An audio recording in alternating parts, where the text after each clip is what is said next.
Hello and welcome to A Course in Miracles 365, Awakening to Love. I'm your host, Tomas Garza, and I thank you so much for joining me here on Enlightened World Network today, wherever you are watching from.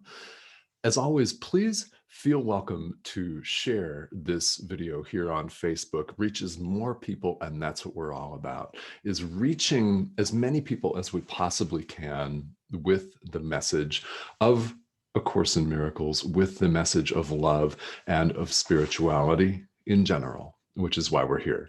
So thank you all very much for tuning in, and thank you for sharing. And please hit that share button here as we go forward today. All right. So this is juicy today. We've got a really wonderful and a really juicy topic, and there's so much to this. And I'm speaking about lesson 5 in the workbook for students. I'm never upset for the reason I think. Powerful, absolutely powerful. Why? Well, let's get into that. We're never upset for the reasons that we think. Now, we run around, and today we're taking a closer look in our practice periods in life at what we're upset about and why we're upset about it. And it's never for the reasons that we think.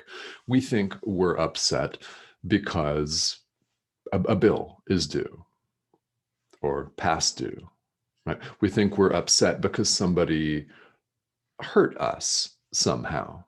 Right? We think we're upset because we don't like what has happened with changes in world leadership, in the government, with the pandemic, right? We think we're upset for different reasons. And what happens as human beings is we label things, don't we? We're very good at it. It's habitual. It's no one's fault if you label everything and assign gradations. Well, pretty much you're breathing along with the rest of us because we all do it. So how does that work? And how do we get into trouble doing that? I mean, why are we spending time on this? Why is there an entire lesson in the workbook for students of A Course in Miracles dedicated to just this? And why might we actually spend a couple of days on this here on ACIM 365 on this live stream? There's several hard-hitting lessons in this self-study curriculum that are worth a second look or possibly a third. So given that the live stream is short, 15 to 20 minutes each day, this one may very well warrant some closer examination. When I'm talking about gradations and labels, what that means is we think some things are more upsetting than others. For example, since we're talking about never being upset for the reasons that we think we are, what does that actually mean? Well, some upsets we assign a different value to. As human beings, we're always separating things. Think about it. We're assigning different categories to things. We're categorizing them.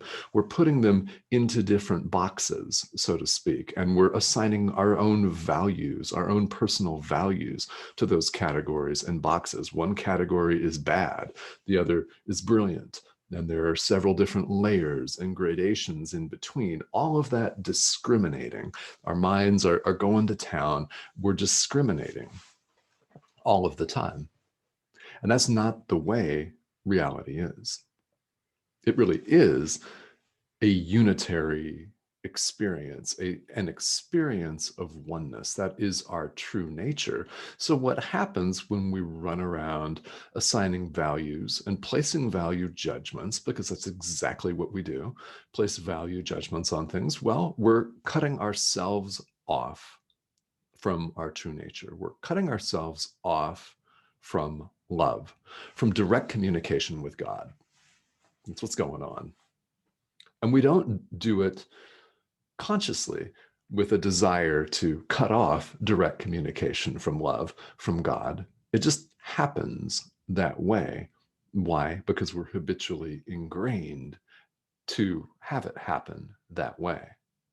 So what do? Well, we make a decision right now in the present moment to do things differently.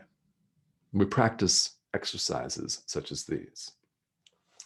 So the form of our upset can take any number of labels, right? Jealousy is one, anger is one, rage, sorrow, sadness, guilt, fear, frustration, all of it's fear.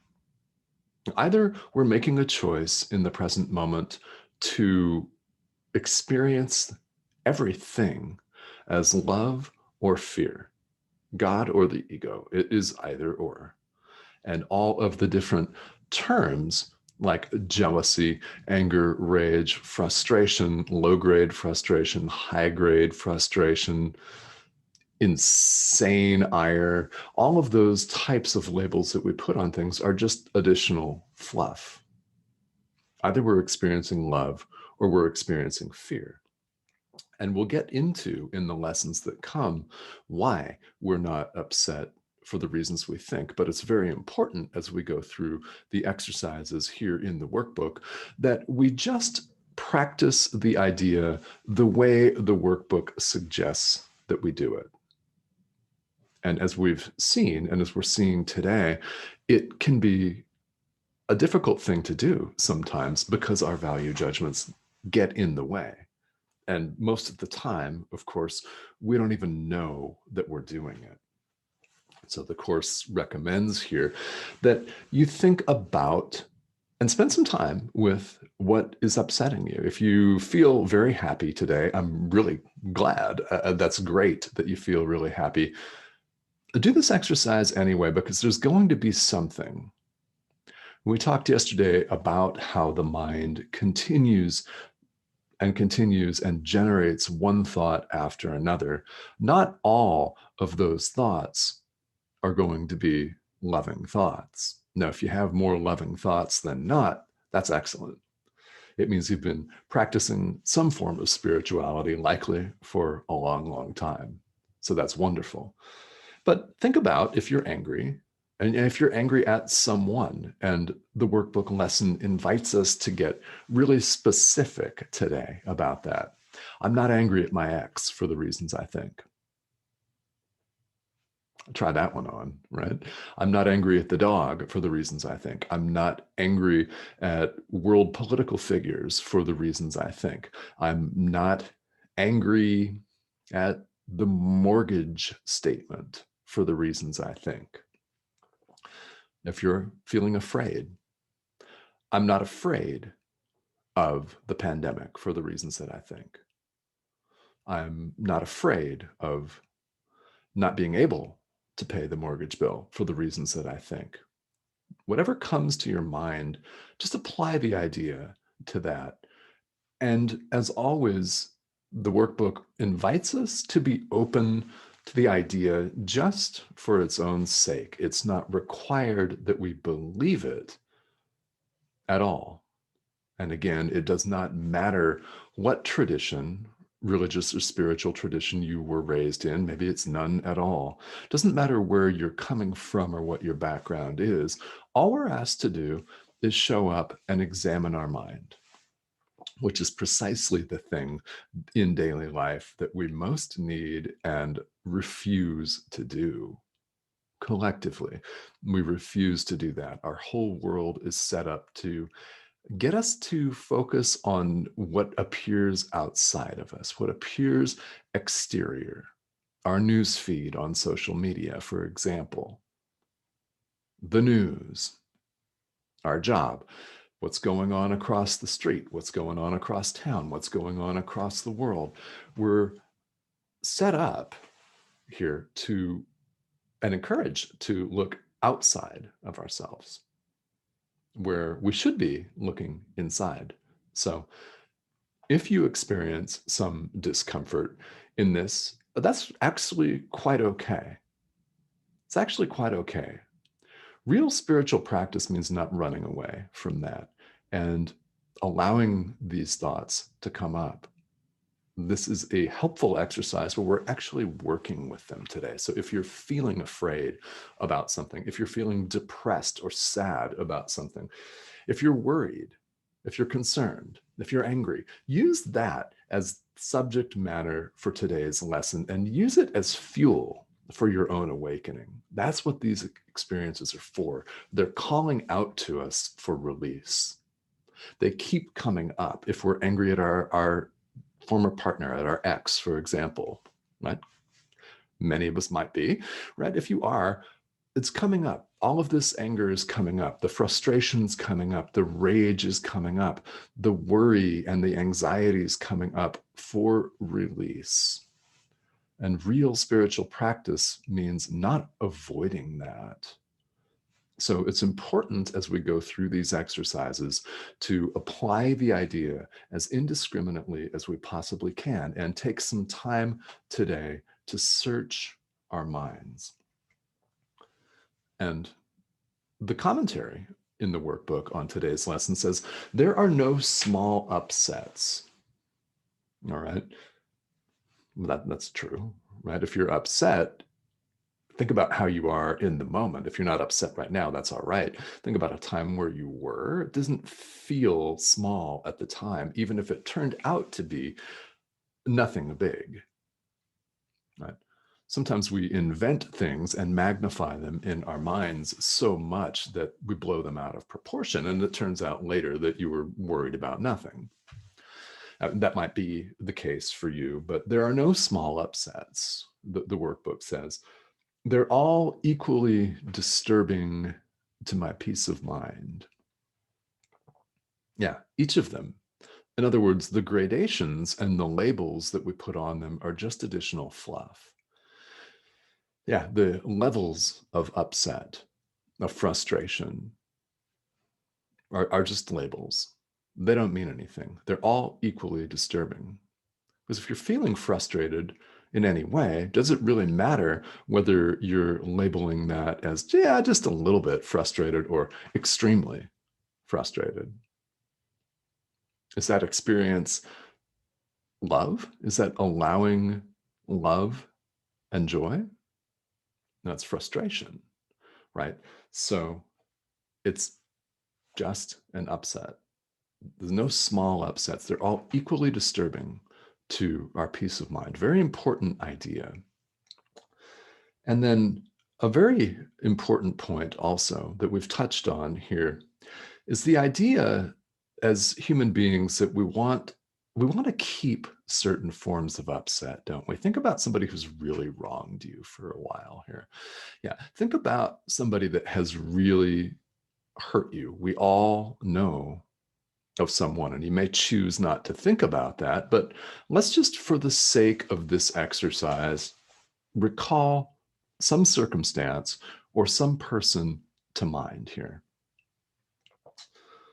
Sometimes we want to hang on to those bad feelings, don't we? We're willing to forgive and let go of some things and not others. For example, we might be willing to forgive the cat for missing the litter box this morning. Okay, well, we're willing to overlook that and let it go. But somebody who cut you off on the freeway yesterday might be the worst person in the world, for example, or a former partner might be the worst person in the world. We're willing to, or our own parents, our mother, our dad, right? Our brothers and sisters might be the worst people in the world. We're willing to let some things go, but not others. Why? We want to keep them because we just do. Well, why is that?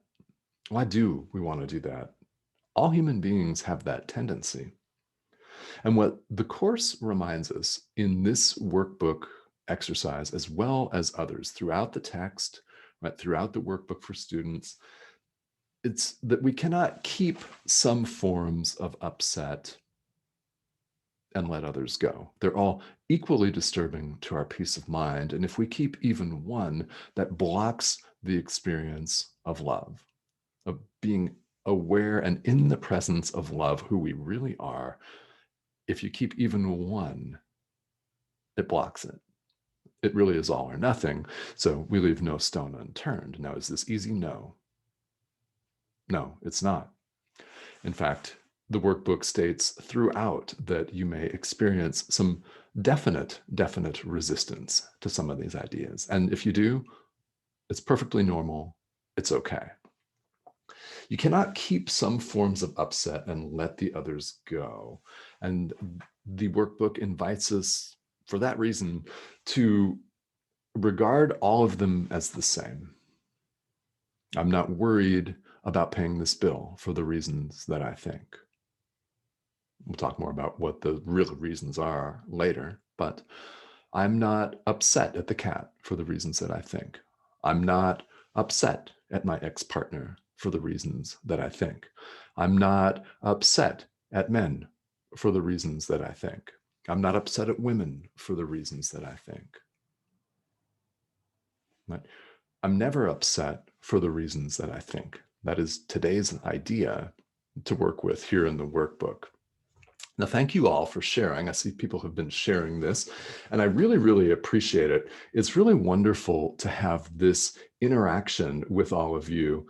And let's check some of the comments here today. And thank you all for tuning in. Yes, yes. And yeah, we need to feel it to heal it. Yes, that is absolutely right. In fact, that could really serve as the title for this live, couldn't it? We need to feel it to heal it. Why? It doesn't heal if you just keep the upset and try to circumvent it, to find a way around it. That's what's meant by the term spiritual bypassing that people talk about here. That's what's meant by that, is wanting to avoid the difficult stuff. Well, the difficult stuff continues to come up, doesn't it? It finds a way to keep creeping up again and again and again and again in your experience until you decide to release it. So maybe that decision is going to take place today, right? And thank you all, everybody who's tuning in, for watching with me. And thank you all for sharing. Where is everybody in the world watching from here? 'Cause this is global. So yeah, I'd love to hear and where you're tuning in from today as well. And thank you all. Robert, hello. Kim, yes. Isabel, thank you all for joining me. Yeah, Tammy, everyone, thank you so much. I welcome the comments. I'm more than happy to answer questions here during this live stream. And as you've noticed, it's relatively short. Most of them are 15 to 20 minutes in length, and I do want to keep it short. But any questions that I don't answer here on the live stream, definitely, I will be checking the comments throughout the day. So I will get back to you. And if I miss you for whatever reason, you can absolutely find me on Facebook. It's Tomas Garza. It's got my picture on there, and my banner art is some desert, some really beautiful desert landscape. So where are people tuning in from here? All right. Yeah. Deidre, hello. How are you? Staten Island, New York, Virginia. Okay. Welcome. Romania. All right, Robert. Thank you for tuning in all the way from Romania. So it's so wonderful, isn't it, to be able to have a global audience. And honestly, I think we all should feel so fortunate to be here right now with this technology, with the ability to connect with one another and spread the message of love, of A Course in Miracles, of spirituality in general, all over the planet. That's what we're all about. That's what Enlightened World Network is all about. That's what it is all about, is sharing our experience with each other. And A Course in Miracles uses the word joining, the joining of minds. Yeah, joining of minds, joining of hearts. Yes, joining. I love it. And thank you so much, guys, for tuning in here. And Florida. All right, Wellington. Yes, okay. So Isabel's joining us from Florida. Yeah, wonderful. Well, thank you guys for typing that in here in the comments. Any questions, please feel free to reach out to me. And I thank you so much for tuning in. It means the world to me to be able to offer this to all of you and to share this time with you and my experience with you. And I really hope that you're having a very rich and beneficial experience with A Course in Miracles, wherever you are in this process. And yes, you're most welcome, guys. Thank you